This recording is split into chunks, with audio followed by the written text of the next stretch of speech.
नमस्कार, तेज हरियाणा पर आपका स्वागत है। यदि आप पहली बार हमारे चैनल पर आए हैं तो सबसे पहले सब्सक्राइब करें, उसके साथ ही बेल आइकन भी दबा दें ताकि हर अपडेट सबसे पहले पहुंचा सके। नमस्कार, तेज हरियाणा की फटाफट 25 खबरों के बुलेटिन में आपका स्वागत है। दोस्तों, आज है 11 मार्च, दिन गुरुवार, और आप हमें कहां से देख पा रहे हैं। अगर आपने कमेंट बॉक्स में अभी तक नहीं बताया तो जिक्र जरूर करें, आप तेज हरियाणा के इस बुलेटिन को कहां से पसंद करते हैं। और लगातार हम आपके कमेंट्स को पढ़ पा रहे हैं और बहुत खुशी होती है कि आप तमाम हरियाणा के जिलों से आप हमें पसंद करते हैं, खबरों को देखते हैं। तो चलिए शुरुआत करते हैं हरियाणा की पहली खबर के साथ। विधानसभा में अविश्वास प्रस्ताव गिरा, 55 विधायकों ने सरकार का किया समर्थन, सिर्फ 32 रहे विरोध में। हरियाणा विधानसभा में मनोहर सरकार के खिलाफ लाया गया अविश्वास प्रस्ताव गिर गया है। सदन में वोटिंग के दौरान 55 विधायक बीजेपी जेजेपी गठबंधन सरकार के पक्ष में रहे, जबकि 32 विधायकों ने सरकार के खिलाफ वोट दिया। इससे साफ हो गया कि बीजेपी जेजेपी गठबंधन सत्ता में बना रहेगा। विधानसभा के बजट सेशन के दौरान बुधवार को सदन की कार्रवाई शुरू होते ही विपक्षी दल कांग्रेस ने मनोहर सरकार के खिलाफ अविश्वास प्रस्ताव पेश किया था। नेता प्रतिपक्ष हुड्डा ने दिल्ली बॉर्डर पर चल रहे आंदोलन में किसानों की मौत के मसले में भाषण शुरू किया। उन्होंने प्रस्ताव पेश करने के साथ ही सीक्रेट वोटिंग कराने की मांग की थी। विपक्ष के अविश्वास प्रस्ताव का जवाब देते हुए सीएम खट्टर ने कहा कि कांग्रेस को कभी भी ईवीएम पर अविश्वास हो जाता है, कभी देश की सेना पर अविश्वास हो जाता है, अब सत्ता पर भी अविश्वास इतना बढ़ गया है। आलोचना करना अच्छे विपक्ष का काम है। मैं कहता हूं, आप हर 6 महीने में अविश्वास प्रस्ताव लेकर आएं, इससे हमें ताकत मिलेगी। भले ही विरोध, लेकिन अच्छे काम की तारीफ भी होनी चाहिए। हरियाणा विधानसभा में सरकार की तरफ से 12 मार्च को अपने कार्यकाल का दूसरा बजट पेश किया जाना है। हालांकि दूसरी ओर हालात कुछ ही ठीक नहीं है। सत्ता दल की सहयोगी जेजेपी के विधायकों के तेवर भी बदले बदले से हैं। बीते दिन पार्टी के 4 विधायकों ने कृषि कानूनों पर अपने अपने ढंग से विचार रखे। इनमें से टोहाना के विधायक देवेंद्र बबली समेत 3 के सुर बगावत वाले हैं। कांग्रेस का अविश्वास प्रस्ताव औंधे मुगिरा, दुष्यंत चौटाला ने ट्वीट में लिखी खास बात। हरियाणा विधानसभा में कांग्रेस की तरफ से लाया गया अविश्वास प्रस्ताव औंधे मुगिर गया। यहां पर एक बड़े अंतराल के बीच अविश्वास प्रस्ताव गिरा है। सत्ता पक्ष को 55 वोट मिले, जबकि विपक्ष में सिर्फ 32 वोट ही पड़े हैं, जिसमें 2 निर्दलीय विधायकों ने वोट किया। ट्वीट कर दुष्यंत ने लिखा, जननायक ताऊ देवीलाल के विचार जिंदाबाद, किसान हितैषी बीजेपी जेजेपी सरकार जिंदाबाद। कांग्रेस की तरफ से लाए गए अविश्वास प्रस्ताव के गिरने के बाद ही डिप्टी सीएम दुष्यंत चौटाला ने ट्वीट किया। उन्होंने साफ लिखा कि जननायक ताऊ देवीलाल के विचार है वो जिंदाबाद है। कांग्रेस के अविश्वास प्रस्ताव के पक्ष में सिर्फ 32 वोट ही डाले गए थे। हुड्डा बोले, पूरा हुआ अविश्वास प्रस्ताव का मकसद। जवाब में दुष्यंत ने कह दी और भी बड़ी बात। विधानसभा में बीजेपी जेजेपी सरकार के खिलाफ आए अविश्वास प्रस्ताव का मकसद पूरा हो गया है, ये कहना है पूर्व मुख्यमंत्री और नेता प्रतिपक्ष हुड्डा का। हुड्डा ने कहा कि आज सदन में नहीं तो जनता की नजरों में ये सरकार जरूर गिर चुकी है, क्योंकि सत्ता सहयोगी जेजेपी और निर्दलीय विधायकों के पास मौका था कि वो किसानों के समर्थन में वोट करके जनप्रतिनिधि होने की अपनी जिम्मेदारी निभाते। कांग्रेस ने संख्या बल कम होने के बावजूद सदन में किसानों का पक्ष मजबूती से रखा और अपनी जिम्मेदारी निभाई है। हमने अन्नदाता पर लाठियां, आंसू गैस के गोले, वाटर कैनन चलाने और झूठे मुकदमों में किसानों को फंसाने वाली सरकार के खिलाफ वोट किया। कांग्रेस भविष्य में भी किसानों के समर्थन में मजबूती से खड़ी रहेगी और सरकार से लेकर सदन तक उसे हक की आवाज बुलंद करेगी। नेता प्रतिपक्ष ने कहा कि कांग्रेस ने अविश्वास प्रस्ताव पर सीक्रेट वोटिंग की मांग की थी, लेकिन विधानसभा स्पीकर ने इस मांग को ठुकरा दिया। इससे जाहिर होता है कि सरकार को अपने कई विधायकों के अविश्वास प्रस्ताव के समर्थन में वोट करने का डर था, क्योंकि बीजेपी जेजेपी गठबंधन बेखूबी जानता है कि ये सरकार बहुमत के आधार पर नहीं बल्कि बहुमत का अपमान करके ही बनी है।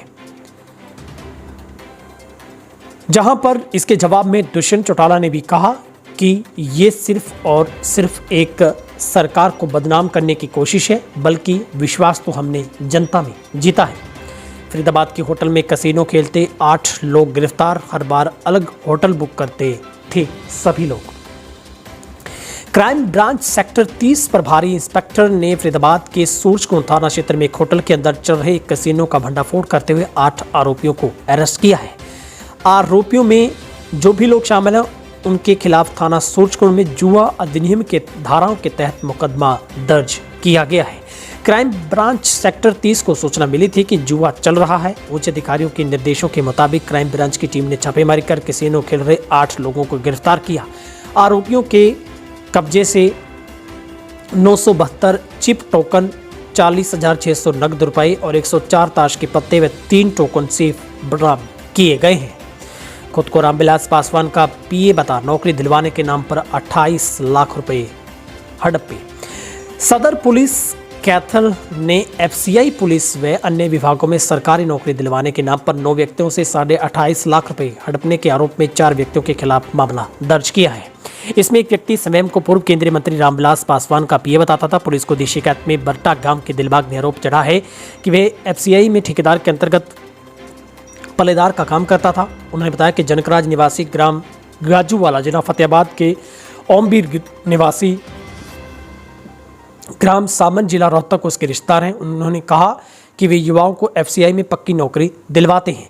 बाद में उन्होंने उसे निर्दोष मिलवाया। निर्दोष ने स्वयं को केंद्रीय खाद्य आपूर्ति नियंत्रक मंत्री भारत सरकार नई दिल्ली रामविलास पासवान का पीए बताया। इसके बाद उन्होंने उसे विनोद भगत निवासी ग्राम भंतापोकर जिला सिवान बिहार से मिलवाया था और उसने 2019 में एफसीआई में नौकरी के लिए 4,25,000 पीए दे, तो वहीं उनके रिश्तेदार महावीर निवासी बरटा ने 3 लाख, संदीप निवासी सोंगरी ने 2 लाख रुपए दिए और कुल मिलाकर यह राशि है वो लाखों में बनती है। ग्रामीणों ने जींद चंडीगढ़ हाईवे पर लगा दिया जाम। गांव शाहपुर के ग्रामीणों ने बुधवार को गंदे पानी की निकासी तथा टूटे जींद चंडीगढ़ स्टेट हाईवे के कारण होने वाले हादसों से खफा होकर जाम लगा दिया। ग्रामीणों ने तब तक जाम को नहीं खोला जब तक स्टेट हाईवे अथॉरिटी के अधिकारी व स्थानीय अधिकारियों ने मौके पर पहुंचकर स्टेट हाईवे को दुरुस्त करने और गंदे पानी की निकासी का कार्य शुरू नहीं किया।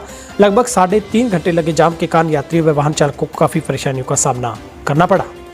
ट्रक ने कार में मारी टक्कर, पत्नी समेत रिटायर्ड नेवी ऑफिसर की मौत। पानीपत में रिफाइनरी रोड पर ट्रक ने कार को टक्कर मार दी। हादसे में नेवी रिटायर्ड ऑफिसर 80 वर्षीय प्रताप सिंह व इसकी पत्नी खजानो देवी निवासी गांव बल्ला जिला करनाल की मौके पर मौत हो गई, जबकि बला गांव का ही निवासी कार चालक जगबीर गंभीर रूप से घायल हो गया। हादसा होते देख राहगीर रुक गए, मदद के लिए कार सवारों के पास पहुंचे, जबकि थाना मतलोडा की बोहली पुलिस चौकी में घटनास्थल पर पहुंच गई है, जहां पर पुलिस ने आगामी जांच शुरू कर दी है। कुरुक्षेत्र यूनिवर्सिटी ने जारी की ओड सेमेस्टर की परीक्षाओं की डेट शीट। परीक्षाएं 1 अप्रैल से होंगी शुरू। कुरुक्षेत्र विश्वविद्यालय के कुलपति प्रोफेसर सोमनाथ सचदेवा के निर्देशों के मुताबिक परीक्षा शाखा की ओड सेमेस्टर की परीक्षाओं का शेड्यूल जारी कर दिया गया है। लोक संपर्क विभाग की उप निदेशक डॉक्टर दीपक ने बताया कि पीजी ओड प्रथम सेमेस्टर की परीक्षाएं 1 अप्रैल से शुरू होंगी। उन्होंने बताया कि एमए हिंदी और MTTM और MHM and CT, MPEd, BPEd, MA yoga, PG diploma in yoga व MSc फिजिक्स के प्रथम सेमेस्टर की परीक्षाएं 1 अप्रैल से आरंभ होगी। मंत्री कंवरपाल ने विधानसभा में फसलों की खरीद के आंकड़े किए पेश। हरियाणा के शिक्षा मंत्री कंवरपाल ने कहा कि हमारी सोच कभी टकराव की नहीं रही, लेकिन विपक्ष टकराव की स्थिति पैदा करने के लिए किसानों को भ्रमित कर रहे हैं। फसलों की रिकॉर्ड खरीद हमारी सरकार ने की है। कंवरपाल सदन में कांग्रेस द्वारा लाए गए अविश्वास प्रस्ताव पर बोल रहे थे। उन्होंने कहा कि विपक्ष का उद्देश्य किसानों का हित करना नहीं बल्कि टकराव की स्थिति पैदा करना है। उन्होंने कहा कि किसानों के निधन के लिए विपक्ष को सीधे सीधे दोषी ठहराते हुए उन्होंने कहा कि वर्तमान में राज्य सरकार ने किसान समृद्धि योजना के तहत किसानों के खातों में 6-6 हजार रुपये सीधे भेजे हैं। कंवरपाल ने आंकड़े प्रस्तुत करते हुए कहा कि मैं धान और गेहूं की खरीद के आंकड़ों की बात नहीं करता, क्योंकि इन दोनों फसलों की खरीद में तो हमारी सरकार ने पूर्व की सरकारों के मुकाबले बहुत अधिक खरीद की है। 2013-14 में सरसों का MSP घोषित था, लेकिन सरसों की 1 किलोग्राम भी सरकारी खरीद नहीं हुई, जबकि 2020-21 में 7.49 लाख मीट्रिक टन सरसों की खरीफ सरकारी खरीद 4425 रुपए के समर्थन मूल्य पर की गई है। उपमंडल और तहसील कार्यालयों के कर्मचारियों को मिलेगी आवासीय सुविधा। हरियाणा के उप मुख्यमंत्री ने कहा है कि जहां जहां से उपमंडल या तहसील कार्यालय में भवन एवं वहां कार्य करने वाले कर्मचारियों के लिए आवासीय सुविधा उपलब्ध करवाने की मांग आएगी, वहां सभी औपचारिकताएं पूरी होने की मंजूरी देकर कार्य शुरू करवा दिया जाएगा। वे आज हरियाणा विधानसभा में सदन के कुछ सदस्यों द्वारा अपने अपने विधानसभा क्षेत्र के अंतर्गत आने वाले प्रशासनीय भवनों के निर्माण बारे में सवाल के जवाब दे रहे थे। डिप्टी सीएम, जिनके पास लोक निर्माण विभाग का प्रभार है, उन्होंने कहा कि सरकार के सम्मुख प्रशासकीय कार्यालय होते हैं, इन कार्यालयों के भवन बनने से लोगों को भी सुविधा होगी। ट्रैक्टर की चपेट में आने से बाइक सवार चाचा भतीजे की दर्दनाक मौत। चरखीदादरी के कल्याणा रोड पर ट्रैक्टर की चपेट में आने से बाइक सवार चाचा भतीजे की मौत हो गई। दोनों दादरी में खाती का काम करते थे। शव का पोस्टमार्टम सामान्य हॉस्पिटल में करवाया गया है। आरोपित ट्रैक्टर चालक के खिलाफ मामला दर्ज किया गया है। गांव कल्याणा निवासी सोमवार व सोमवीर व अमन बीती देर रात दादरी से बाइक पर घर जा रहे थे। जब वे कल्याणा रोड पर पहुंचे तो सामने से आए ट्रैक्टर ने उनकी बाइक में सीधी टक्कर मार दी। अनियंत्रित ट्रैक्टर ने दोनों को कुचल दिया। हादसे में सोमवीर व अमन की घटनास्थल पर ही मौत हो गई। अटल बिहारी वाजपेयी राजकीय चिकित्सा महाविद्यालय में दाखिले इसी वर्ष से हो जाएंगे शुरू।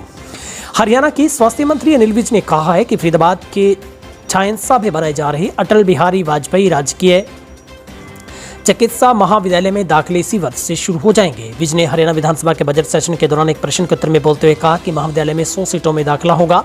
उन्होंने बताया कि इस समय राज्य के 11 जिलों में 12 सरकारी व निजी चिकित्सा महाविद्यालय संचालित हैं। इसके अतिरिक्त करनाल के कुटेल में पंडित दीनदयाल उपाध्याय स्वास्थ्य विज्ञान खोला गया। इसके निर्माण में 750 करोड़ रुपए से अधिक की लागत आने का अनुमान है। इसके निर्माण के कार्य आवंटित कर दिया गया है। इससे साथ ही भारत सरकार द्वारा झज्जर जिले में भी 2035 करोड़ रुपए की लागत से राष्ट्रीय कैंसर संस्थान बनाया गया है।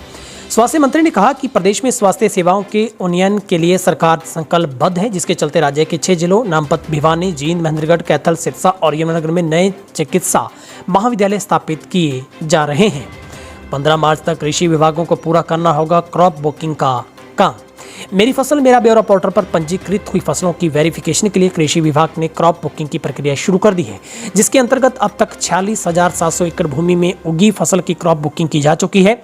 वहीं कृषि विभाग की जिले के 347 गाँव में क्रॉप बुकिंग की प्रक्रिया को आगामी 15 मार्च तक पूरा करने के निर्देश मुख्यालय से प्राप्त हुए हैं, जिसके बाद कृषि विभाग के आला अधिकारी भी दिन भर फील्ड में उतरकर क्रॉप बुकिंग के काम में जुटे हैं। काम को समय पर समाप्त करने के लिए कर्मचारियों की छुट्टियां भी रद्द कर दी गई हैं। आपको बता दें कि सरकार द्वारा 1 अप्रैल से अनाज मंडियों में फसलों की खरीद प्रक्रिया शुरू करने के निर्देश दिए हैं। न्यूनतम समर्थन मूल्य पर उन्हीं किसानों की फसलों की खरीद की जाती है जो किसान मेरी फसल मेरा ब्यौरा पोर्टल में अपनी फसलों का पंजीकरण करवाते हैं। वहीं पंजीकरण की गई फसलों के सत्यापन के लिए कृषि विभाग क्रॉप बुकिंग का काम करता है।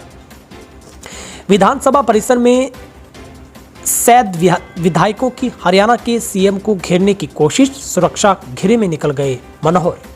विधानसभा परिसर में हरियाणा के मुख्यमंत्री मनोहर लाल की सुरक्षा में बड़ी चूक देखने को मिली। मुख्यमंत्री विधानसभा के बजट सत्र में भाग लेने के लिए जब अपनी गाड़ी में सवार होकर कैंप ऑफिस जा रहे थे तो परिसर में पंजाब की श्रोमणी अकाली दल के विधायकों ने उनका घेराव करने की कोशिश की। हरियाणा विधानसभा और पंजाब विधानसभा परिसर एक ही बिल्डिंग में साथ साथ हैं। शियद विधायकों ने विधानसभा की पार्किंग में मुख्यमंत्री की गाड़ी को घेरने का प्रयास किया, लेकिन उन्हें इसमें सफलता नहीं मिली। सीएम सुरक्षा घेरे में वहां से निकल गए। हरियाणा और चंडीगढ़ पुलिस के साथ हुई खींचतान के बीच अकाली विधायकों ने दूर से ही कुछ झंडे हवा में लहराए। हरियाणा विधानसभा के स्पीकर ज्ञानचंद गुप्ता ने इससे सुरक्षा में कड़ी चूक मानते हुए नाराजगी जाहिर की। विधानसभा अध्यक्ष ज्ञानचंद गुप्ता ने इस मामले में पंजाब के स्पीकर राणा केपी से फोन पर बातचीत कर नाराजगी जताई। पंजाब के स्पीकर ने इस घटना पर अफसोस व्यक्त किया और मेरे माध्यम से सीएम मनोहर लाल ने से क्षमा मांगी है। करनाल के सैनिक स्कूल में फिर फूटा कोरोना का बम, 83 छात्र कोरोना पॉजिटिव। करनाल में एक बार फिर से कोरोना बम फूटा है। बुधवार को सैनिक स्कूल कुंजपुरा के 83 छात्रों की रिपोर्ट कोरोना पॉजिटिव आने से हड़कंप मचा है। टीमों के सैनिक स्कूल कुंजपुरा भेजकर संक्रमितों के क्वारंटाइन किया जा रहा है। करनाल के स्वास्थ्य विभाग में बुधवार को हड़कंप मच गया। एक दिन में 138 कोरोना संक्रमित केस सामने आए हैं। इनमें से 83 मामले सैनिक स्कूल कुंजपुरा के हॉस्टल के हैं। 6 माह के बाद इतनी बड़ी संख्या में कोरोना के केस आए हैं। कोरोना संक्रमण के बढ़ते केसों को लेकर बुधवार को जिला प्रशासन व स्वास्थ्य विभाग की बैठकों का दौर शुरू हो गया। स्वास्थ्य विभाग की माने तो जिले के अलग अलग स्कूलों में कोरोना संक्रमण के मामले आए हैं। कुल 91 छात्रों की रिपोर्ट कोरोना पॉजिटिव पाई गई है। हरियाणा के देसी मुक्के के बर्लिन और फ्रांस चित जोश में करनाल के बॉक्सर सुमित सांगवान। हमारे हरियाणा के देसी मुक्के के आगे बर्लिन और फ्रांस के खिलाड़ी नहीं टिक पाते। इसका प्रमाण प्रदेश के खिलाड़ियों ने विदेशी धरती पर दिया है। इन खिलाड़ियों में एक मुक्का अंतर्राष्ट्रीय बॉक्सर सुमित सांगवान का भी है। स्पेन में 35वें बॉक्सम इंटरनेशनल बॉक्सिंग टूर्नामेंट में भारत की ओर से शानदार प्रदर्शन करने के बाद घर लौटे सुमित जोश से लबालब है। उनका कहना है कि बर्लिन और फ्रांस के खिलाड़ी 4-1 और 5-0 से हराकर फाइनल खेलना था, लेकिन कोरोना उनके गोल्ड में बाधा बन गया। वहीं नवविवाहिता अनुष्का ने अपने पति की जीत पर देश प्रदेश के नाम रोशन होने पर इसे शादी का बेहतरीन तोहफा करार दिया। 5,470 करोड़ का लक्ष्य हासिल करने को रेलवे हरियाणा सहित देश भर में पटरी पर उतारेगा और भी ट्रेनें। कोरोना काल में किराया बढ़ाकर कम ट्रेनों में ही घाटे से उबरने की रेलवे ने योजना तैयार की है। 5,470 करोड़ रुपए का लक्ष्य मार्च 2021 तक पूरा करना है, जिसके लिए स्पेशल ट्रेनें पटरी पर उतारनी जा सकती है। वित्त वर्ष 2019-20 की तुलना में चालू वित्त वर्ष 2020-21 में यात्रियों से मिलने वाले किराए में 78% कमी आई है। ट्रेनों में भीड़ न बढ़े इसलिए पैसेंजर ट्रेनों को मेल एक्सप्रेस का दर्जा देकर किराया बढ़ाकर पटरी पर उतारा जा चुका है। अब रेल मंत्रालय ने देश भर के किस जोन में कितना लक्ष्य बचा है इसकी सूची जारी कर दी है। उत्तर रेलवे में अम्बाला, दिल्ली, लखनऊ, मुरादाबाद, फिरोजपुर मंडल आता है। इन 5 मंडलों में 630 करोड़ रुपए का लक्ष्य यह रखा गया है, जिसे 31 मार्च तक पूरा करना है। सबसे अधिक लक्ष्य सेंट्रल रेलवे को पूरा करना है जो कि 915 करोड़ का, जबकि सबसे कम मेट्रो 38 करोड़, दक्षिणी पूर्वी मध्य रेलवे की 78 करोड़ रुपए है। करनी सेना प्रमुख सूरजपाल अम्मू के बड़े बेटे की फंदे से लटकी मिली लाश। हरियाणा के बीजेपी नेता व करनी सेना प्रमुख सूरजपाल अम्मू के बड़े बेटे 32 वर्षीय अनिरुद्ध राघव की संदिग्ध परिस्थितियों में मौत हो गई। अनिरुद्ध उत्तर प्रदेश के गाजियाबाद में पत्नी के साथ रहते थे। वे 2 महीनों पहले ही गाजियाबाद के फ्लैट में शिफ्ट हुए थे। वे गाजियाबाद जिले में वो भाजपा युवा मोर्चा में सक्रिय थे। वहीं बेटे की मौत की सूचना मिलते ही सूरजपाल सिंह अम्मू परिवार सहित गाजियाबाद के लिए रवाना हो गए हैं। CS सेंटर का एग्रीमेंट रिन्यू करवाने के बदले 1.5 लाख रुपए की रिश्वत मांगने का आरोपी निगम क्लर्क सस्पेंड। हरियाणा के बल्लभगढ़ जोन में CSC सेंटर का एग्रीमेंट रिन्यू करवाने के बदले महिला से 1.5 लाख रुपए की रिश्वत मांगने के मामले में निगम कर्मचारी को कमिश्नर यशपाल यादव ने सस्पेंड कर दिया है। उन्होंने ये कार्रवाई खुद के संज्ञान में आने और ज्वाइंट कमिश्नर से जांच करवाने के बाद रिपोर्ट के आधार पर की है।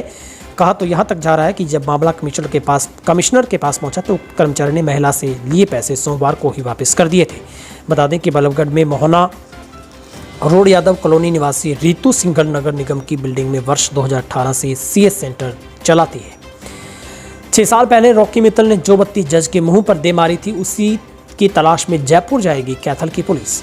जय भगवान उर्फ रॉकी मित्तल के मामले में कैथल पुलिस बेहद अजीबोगरीब कानूनी कार्रवाई कर रही है। दरअसल रॉकी मित्तल को गिरफ्तार करके पुलिस ने अदालत में पेश किया, जहां से जय भगवान को 3 दिन के रिमांड पर भेज दिया गया है। इन 3 दिनों के दौरान पुलिस रॉकी मित्तल को लेकर जयपुर जाएगी, उसे बत्ती को बरामद किया जा सके जो उसने जज के मुंह पर दे मारी थी। कहा जा रहा है कि रॉकी ने जज की गाड़ी से चुराई वो बत्ती जयपुर में अपने एक दोस्त के पास छिपा कर रखी है। बता दें कि हरियाणा की कैथल पुलिस ने स्पेशल पब्लिसिटी सेल के पूर्व चेयरमैन रॉकी मित्तल को मंगलवार को पुलिस ने पंचकुला सेक्टर 4 से गिरफ्तार किया। अपने गानों के कारण विवादों में रहने वाले रॉकी मित्तल पर गंभीर आरोप है, जिसके तहत उन पर कार्रवाई की जा रही है। करनाल में आगजनी, थाने के बाहर खड़ी हादसों में जब्त कारों से उठने लगी लपटें, दमकल टीम ने पाया काबू। करनाल में बुधवार सुबह 3 कारें चल गई। बताया जाता है कि ये तीनों ही कारें हादसे के बाद पुलिस की तरफ से जब्त की गई थी। आज इनमें अचानक आग की लपटें उठती देखकर राहगीरों ने फायर ब्रिगेड को सूचित किया। टीम ने मौके पर पहुंचकर आग पर काबू पाया। आशंका जताई जा रही है कि इन कारों को किसी शरारती तत्व ने ही आग लगाई होगी।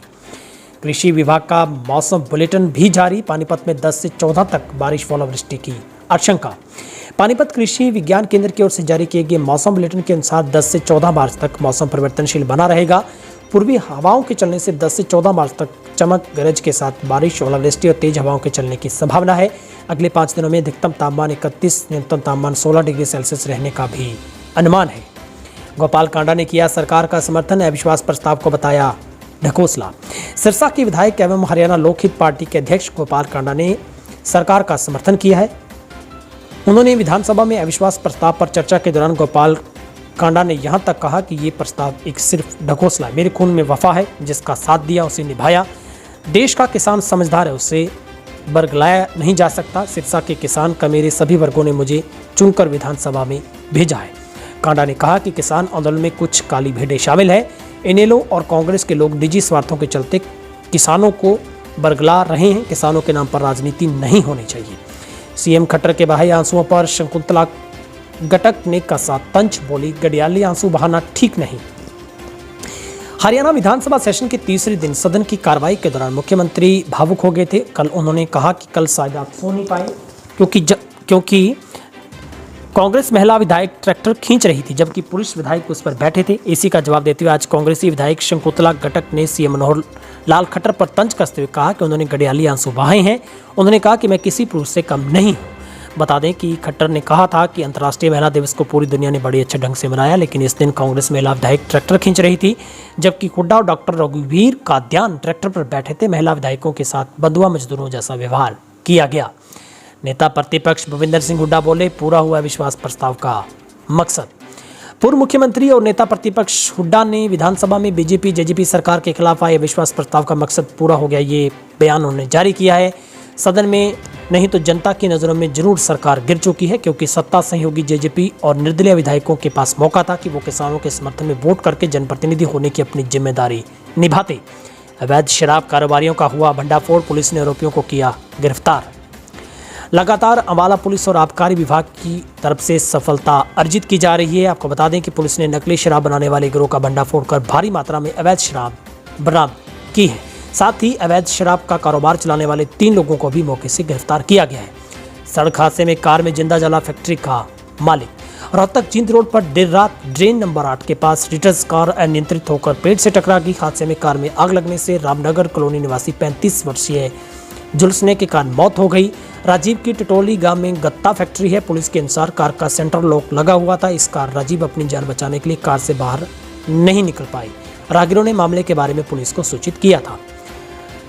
लकड़ी के दरवाजे बनाने वाली दुकान में लगी आग, लाखों रुपए का हुआ नुकसान।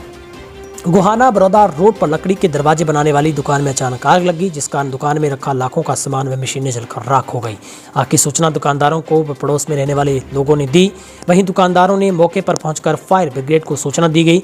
कड़ी मशक्कत के बाद आग पर काबू पाया गया, जब तक दुकान में रखा लाखों का लकड़ी का सामान व लोहे की मशीनें जलकर खाक हो चुकी थी। बताया जा रहा है कि आग शॉर्ट सर्किट के कारण ही लगी थी।